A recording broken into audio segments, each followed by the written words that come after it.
Hey, welcome to Kaspa Daily Pulse. Here's what the Kaspa community's been buzzing about today. First up, there really wasn't one giant headline today. It was more like the mood of the community showed itself in a few very clear pockets. And the biggest one? Product and usability talk around Kastle. A couple of people were asking if anyone from Kastle was around, and one user said they were hitting an error trying to use the Kastle extension in private mode. The reply there was basically, "Did you allow the extension in private tabs?" And then someone said they'd ask their dev to sort it out, and pointed the user toward Telegram for follow-up.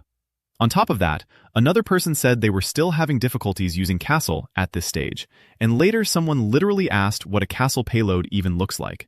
So the vibe there feels pretty clear. Interest is there, but the user experience still seems rough around the edges. Second big theme was performance talk. And honestly, this was one of the more confident parts of the conversation. One comment joked that during the time they were typing, they could have sent 100,000 transactions. Another person said they love how Kaspa syncs in 2 hours now. That's not some formal announcement, but it does tell you what people are choosing to brag about today. Speed, throughput, and smoother syncing. In a noisy chat, those are the flexes that stood out. Third, mining and onboarding got their own little moment. One user said they'd secured free electricity for their KS0 Ultras and joked that they were about to become a KAS billionaire. Right after that, they said they'd already onboarded a friend as a Caspian too. It was half joke, half chest thumping.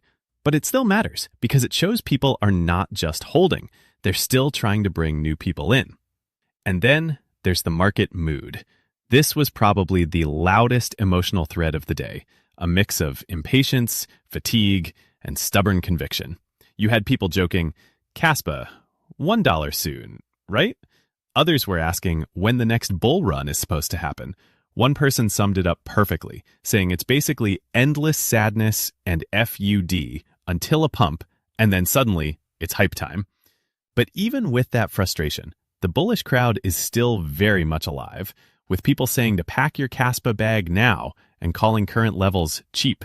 So yeah, no huge official bombshell today, but the real pulse was easy to read. People are still building, still testing tools, still flexing speed, still mining, and still arguing their way through the waiting game. That's it for today's Pulse. Let's see what tomorrow brings. Catch you then.